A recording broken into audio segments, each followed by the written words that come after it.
We're rolling? Yes. Hello, Arsenal Futurites. How you doing?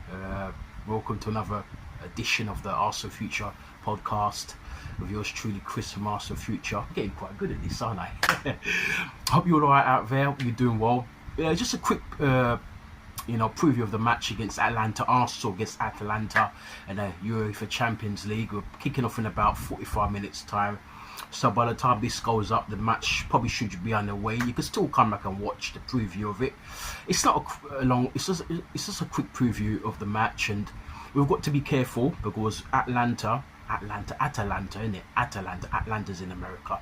Atalanta is in Italy. Yeah, Atalanta are a very good side. They beat up Liverpool last season. I don't know if you remember. They went to Anfield and won 3-0. They kept a clean sheet, and not many people keep a clean sheet at Anfield. If you're in Anfield, you're going to have to fight for it. You're going to concede, but they went there and kept a clean sheet. I think Liverpool beat them at their ground, but they've already been through over an aggregate over two legs. So it won't be easy. But I think we can get at them. I think we'll win the game. I'm going to go for a narrow 2-1. I've noticed that they do concede. I know they kept a clean sheet at Liverpool last season, but they normally are open, and if you look at their wins over the last 3 or 4 years, I know they've had changing players since then, they have conceded some goals. They've won some wild games like 4-3, 3-2, 5-3 and all that sort of thing. They've had drawn 3-3, 2-2. So they can be got at it. They can concede, and we've got a very good defence now and a very good goalkeeper.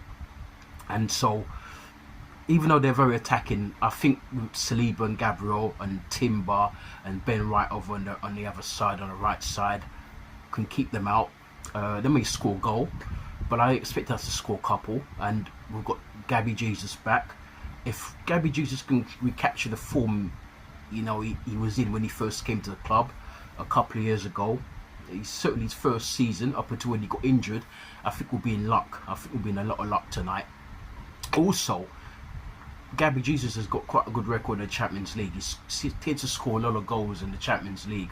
So I'm hoping that can kind of rub off on us tonight as well. Bukayo Saka's up on the right side. The team is going to go up now, and Gabby Martinelli's on the left side. I'm hoping that Gabby Martinelli can come to life and recapture that form. He's off form at the moment, and I think a lot of it is down to a lack of confidence for some reason. He's had a lot of injuries.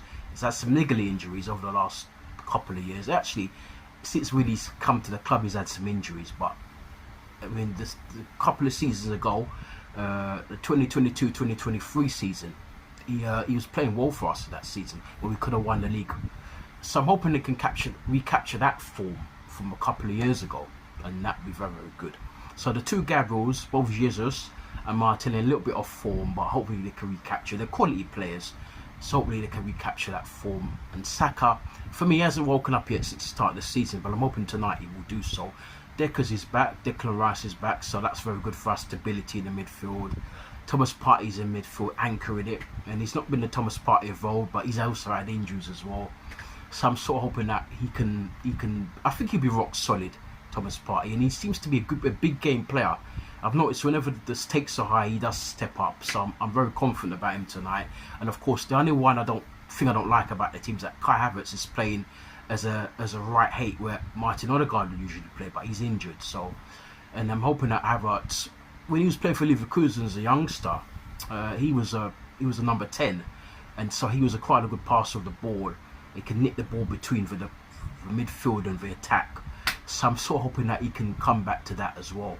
So we're hoping on a lot of things tonight to fall for us, and so I'm hoping that will, everything will be knit together, and everything can come to fruition for us tonight, and that we can go out there and just stake our claim. We need to win this trophy. We've never won it. We're the biggest club never to have won this trophy. All the other major clubs more or less have won it, apart from us and Atletico Madrid. But we're bigger than Atletico Madrid. But all the real big clubs have won this. We're the only ones up to have won it, and even some smaller clubs have won it. So, the likes of Feyenoord have won it, and so on, and Steaua Bucharest, and so on. So that really irks at me. It really annoys me.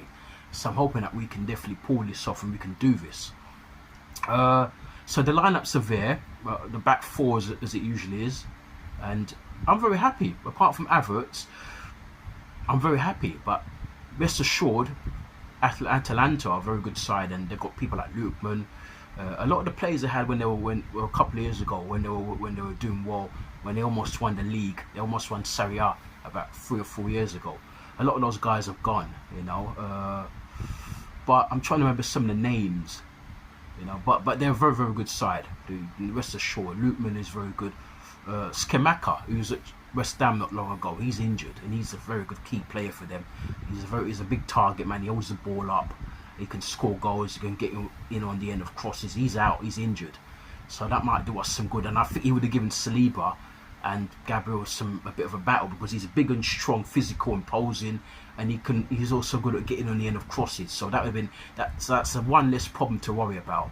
But other than that, it won't be an easy game, as that's why I'm going for 2-1. It'd be very, very tight, you know. But I think we've just about come away with it because of our attacking options and so on in our defence.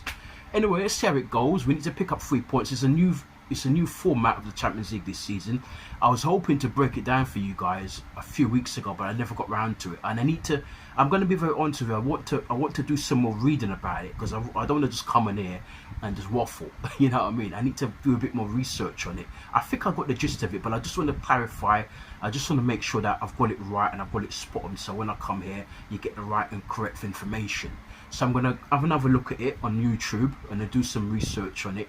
And then when I think I've got it fully 100%, I'm going to pop on here and then just break it down for you. If you guys here don't want to what's what already, I'll just come in here and just go through it. But it's an interesting one, and I think it's more or less the precursor to a new European Super League.